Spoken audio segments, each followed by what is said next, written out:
নেতৃত্বের ধারাবাহিকতা ধরে রেখে তৃতীয়বারের মতো বাংলাদেশ জামায়াতে ইসলামীর আমির নির্বাচিত হয়েছেন ডক্টর শফিকুর রহমান। এরপরই ভবিষ্যৎ নির্বাচন সম্ভাব্য কৌশল ও রাজনৈতিক অবস্থান নিয়ে গুরুত্বপূর্ণ বার্তা দেন তিনি।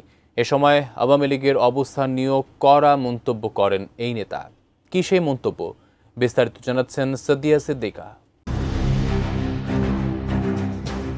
সিলেটের মাটিতে নেমেই আবারও রাজনৈতিক অঙ্গনে আলোচনার ঝড় তুলেছেন জামায়াতে ইসলামের আমির ডক্টর শফিকুর রহমান। দলের সর্বোচ্চ পদে টানা তৃতীয়বার নির্বাচিত হওয়ার পর বুধবার সকালে সিলেট ওসমানী আন্তর্জাতিক বিমানবন্দরে পৌঁছে সাংবাদিকদের সঙ্গে আলাপকালে তিনি আগামী জাতীয় সংসদ নির্বাচন, সম্ভাব্য জোট ও প্রবাসীদের ভূমিকা নিয়ে গুরুত্বপূর্ণ মন্তব্য করেন। ডক্টর শফিকুর রহমান বলেন, আমরা সবাইকে নিয়ে 2026 সালের ফেব্রুয়ারিতে নির্বাচন আদায় করে ছাড়ব। নির্বাচন না হলে নানা ধরনের বিশৃঙ্খলা সৃষ্টি হতে পারে। আর জামায়াত শান্তিপূর্ণ গণতান্ত্রিক ট্রানজিশনের পথেই অটল। তবে নির্বাচন ঘিরে আওয়ামী লীগের ভবিষ্যৎ প্রশ্নে জামায়াত ইসলামের অবস্থান কঠোর বলেই জানান তিনি। তার মতে, আগামী নির্বাচনে আওয়ামী লীগের থাকার কোনো সুযোগ নেই।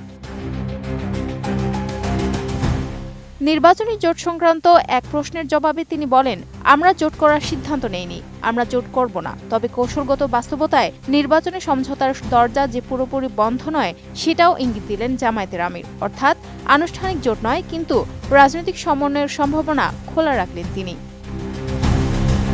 নোভা এলইডি টিভি, ঝকঝকে ছবি, নিখুঁত শব্দ, 5 বছরের ওয়ারেন্টি। নোভা মানি সঠিক মান, নিশ্চিত সেবা। এই সময় ডক্টর শফিকুর রহমান আরও বলেন, পিআর পদ্ধতিতে নির্বাচন আমাদের শ্রেষ্ঠ দাবি। সাধারণ মানুষও এটিকে সমর্থন দেবে বলে আমরা বিশ্বাস করি। এর মাধ্যমে রাজনৈতিক ব্যবস্থায় পরিবর্তনের সুরি তুলে ধরলেন তিনি।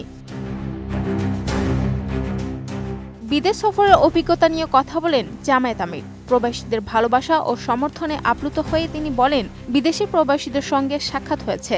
তাদের আকাশম প্রত্যাশা এই জাতির কাছে তাদের পাওয়ার কিছুই নেই। তারা শুধু সম্মান চান, কিন্তু তাদের সীমাহীন অবদান থাকা সত্ত্বেও আমরা যথাযথ সম্মান দিতে পারছি না। প্রবাসীদের প্রতি অবহেলার এই আক্ষেপ যেন দেশের অর্থনৈতিক ও সামাজিক বাস্তবতারই প্রতিধ্বনি।